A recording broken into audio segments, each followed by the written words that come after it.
Eu queria nessa noite meditar com você a respeito do poder da mente liberta, que se encontra no livro de Romanos, capítulo 12, e versículo 2, que diz assim: Não vivam como vivem as pessoas deste mundo, mas deixem que Deus os transforme por meio de uma completa mudança de mente, da mente de vocês.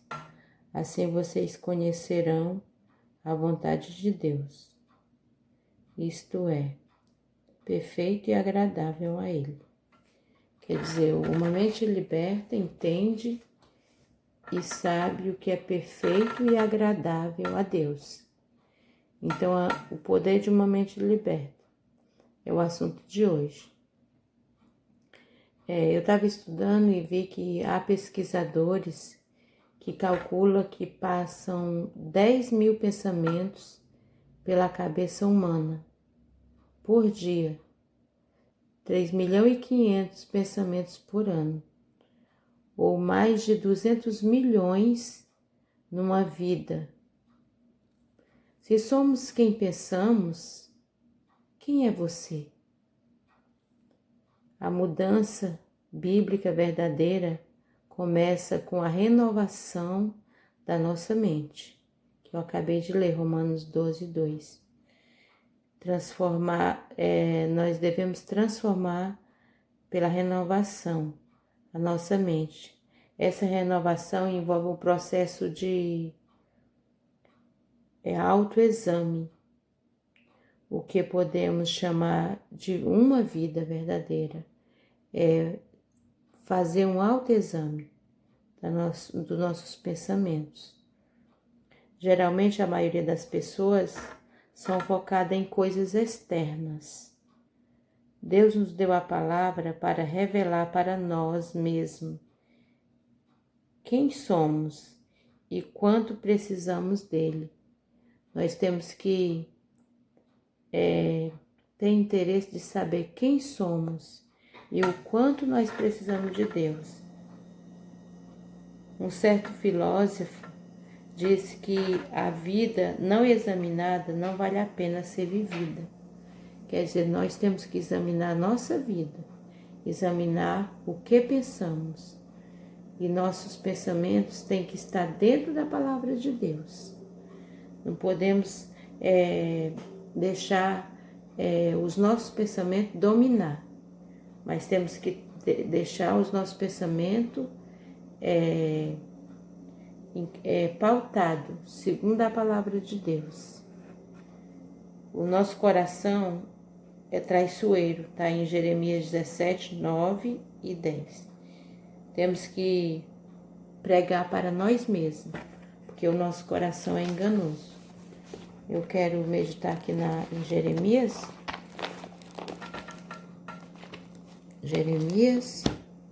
17, 10. Eu, o Senhor, examino os pensamentos e ponho à prova os corações. Eu trato cada pessoa conforme a sua maneira de viver, de acordo com o que ela faz.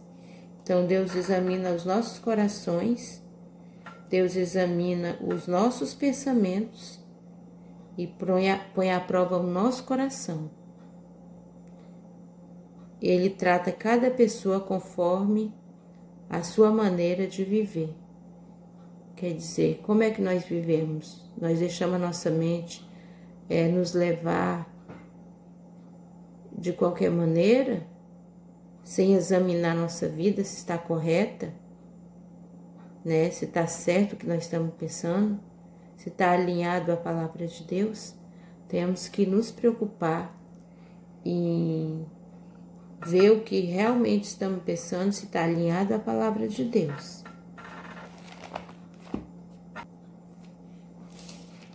Segunda Coríntios 10, 4 e 5, que diz assim: As armas que usamos na nossa luta não são do mundo, são armas poderosas de Deus, capazes de destruir fortalezas e assim destruímos ideias falsas e também todo orgulho humano que não deixa que as pessoas conheçam a Deus.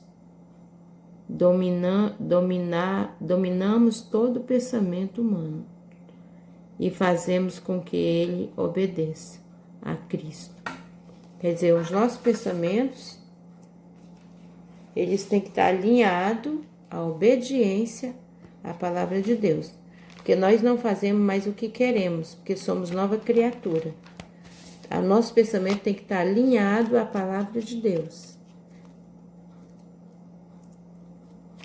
Então, eu queria falar aqui a respeito de um homem que viveu uma vida verdadeiramente pautada na palavra de Deus. Um homem que não se prostrou aos seus pensamentos, mas viveu a palavra de Deus. Está escrito no livro de Atos, capítulo 16 e 25, que fala a história de Paulo. Paulo, ele estava em Roma e ele estava indo para a casa de oração. E quando ele estava indo para a casa de oração, sempre uma moça seguia eles, Paulo e Silas. E um dia ele ficou muito sem entender, né, que aquela moça tanto perseguia ele. Então ele percebeu que ela estava possuída de espíritos de adivinhação. Então ele orou e repreendeu aquele espírito de adivinhação. E aquela mulher foi liberta. Então a partir daí, Paulo e Silas começou a sofrer perseguição, porque libertou aquela mulher. Que perseguição Paulo sofreu. Se ele não entendesse o chamado dele, ele teria desistido, mas ele entendeu porque ele tinha uma mente de Cristo, uma mente transformada. Então ele entendeu porque ele estava passando por toda aquela perseguição. O que fizeram com Paulo? Certo dia, quando estávamos indo, está em Atos 16, versículo 16. Certo dia, quando estávamos indo para o lugar de oração, veio ao nosso encontro uma escrava. Essa moça estava dominada por um espírito mau que adivinhava o futuro. E os seus donos ganhavam muito dinheiro com a adivinhação que ela fazia. A moça começou a nos seguir gritando assim: estes homens são servos do Deus Altíssimo. Anunciam como vocês podem ser salvos. Ela fez isso muitos dias. Por fim, Paulo se aborreceu, virou-se para ela e ordenou ao espírito: pelo poder do nome de Jesus Cristo, eu mando que você saia desta moça. E no mesmo instante o espírito saiu. Quando os donos da moça viram que não iam poder mais ganhar dinheiro com adivinhações dela, agarraram Paulo e Silas e o arrastaram até a praça pública, diante das autoridades. Eles os apresentaram a essas autoridades romanas e disseram: estes homens são judeus e estão provocando desordem na nossa cidade. Então, estão ensinando costumes que são contra a nossa lei. Nós que somos romanos não podemos aceitar esse costume. Aí uma multidão se ajuntou para atacar Paulo e Silas.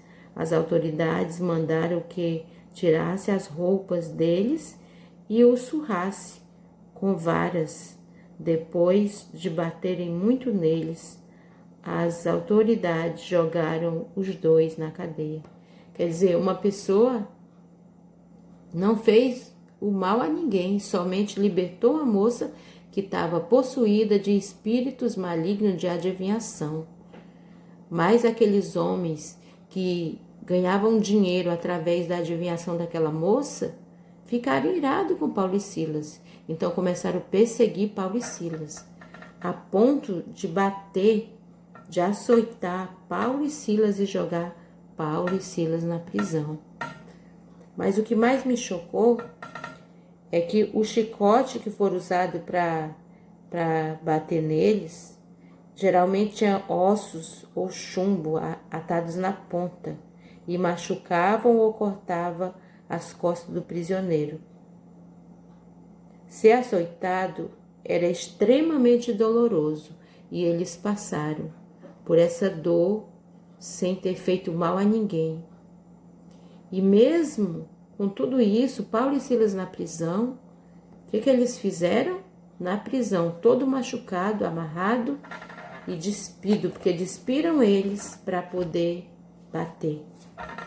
No versículo 25 fala: mas ou menos à meia-noite, Paulo e Silas estavam orando e cantando hinos a Deus, e os outros presos escutavam.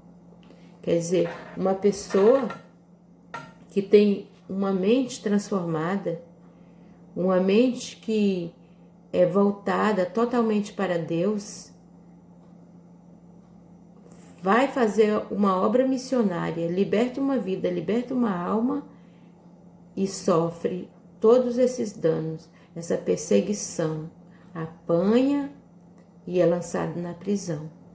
E mesmo assim, ele não atribuiu a Deus, tipo, mas como?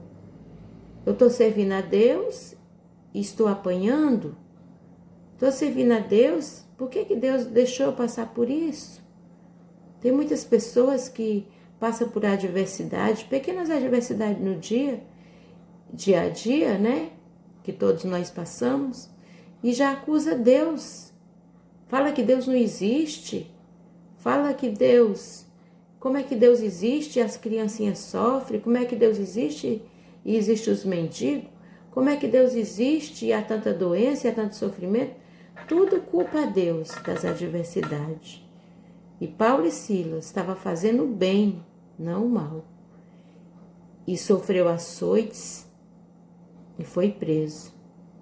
E quando foi à meia-noite, Paulo e Silas oravam e cantavam na prisão, hino de louvor a Deus. Verdadeiramente é uma mente transformada, um homem que entendeu o seu chamado e não lutou contra a carne nem o sangue, nem contra as pessoas, mas ele olhou para uma alma.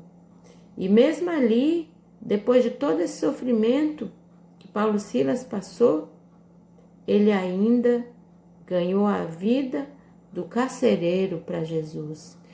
Ele ainda ganhou a família do carcereiro para Jesus.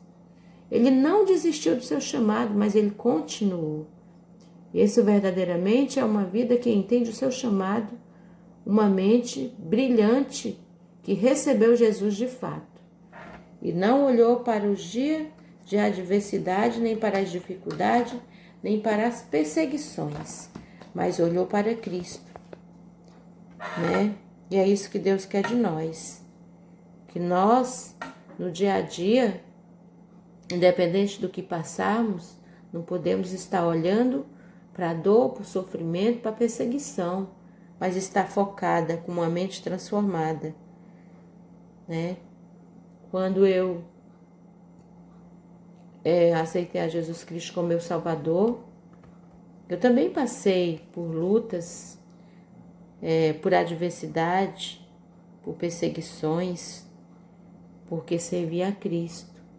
Mas mesmo assim eu não desisti.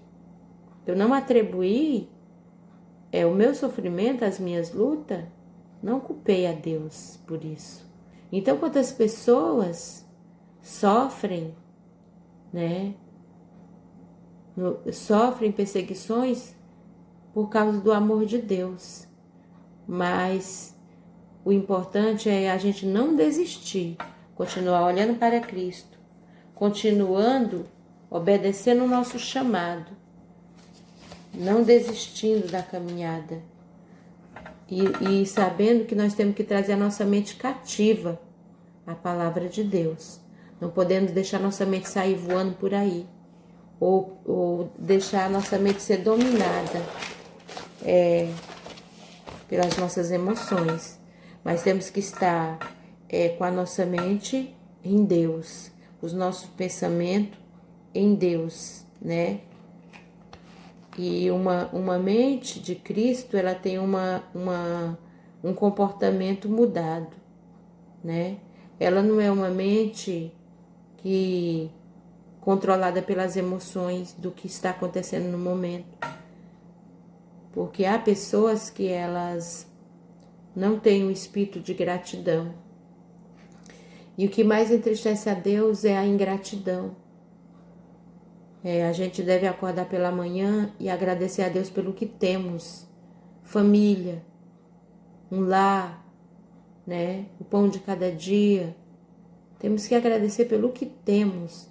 Não temos que estar olhando para o que não temos e murmurando, né? Mas olhando para o que temos, por tudo que Deus já tem feito. Porque se nós temos trabalho, quem abriu a porta? Foi Deus. Se nós temos família, quem nos deu essa família? Foi Deus. Se nós temos um lar, quem deu esse lar? Quem deu força para nós trabalhar, para conseguir o que queríamos? Foi Deus. Então nós devemos atribuir tudo a Ele, né? A gratidão, nosso coração, ter um coração grato, um coração agradecido por todos os seus benefícios, porque Ele nos deu o fôlego de vida. Isso falando das coisas materiais. Mas se for falar das coisas espirituais que Ele já nos deu, o Filho dele, Jesus Cristo, para morrer na cruz do Calvário, João 3,16, diz que Deus amou o mundo de tal maneira que deu o Filho dele único, para todo aquele que nele crê, não pereça. Quer dizer, não morra, não vá para o inferno, não perca a salvação da sua alma, mas tenha a vida eterna com Cristo Jesus. Jesus veio para os que era seu, mas os que era seu não receberam. Mas todo aquele que recebeu, deu-lhe o poder de ser chamado Filho de Deus. Está em João capítulo 1, versículo 12. Então nós somos chamados Filho de Deus, aqueles que aceitaram Ele como um Pai. Tem a liberdade de chamar Ele de Pai, porque não anda mais segundo os seus pensamentos, mas anda segundo o pensamento pautado na palavra de Deus. Vive hoje uma nova vida, uma vida que agrada a Deus. Então, vamos ser mais agradecidos.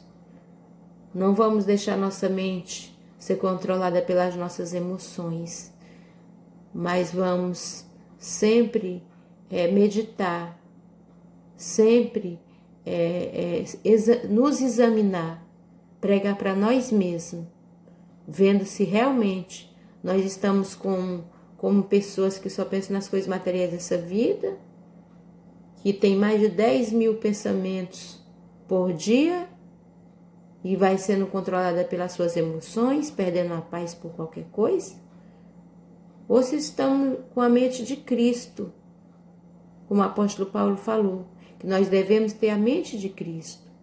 Filipenses 4:8 diz assim: em que devemos pensar? Tudo que é bom, tudo que é puro, tudo que é de louvor, seja isso que ocupe os vossos pensamentos. Então temos que estar nos comportando como um filho de Deus verdadeiro, deixando Ele dominar nossa mente, porque Ele sabe qual é a boa, perfeita vontade dEle para nós. E o que Ele quer para nós é o melhor dessa terra. Então é isso que eu tinha para falar hoje, nessa madrugada. Obrigada.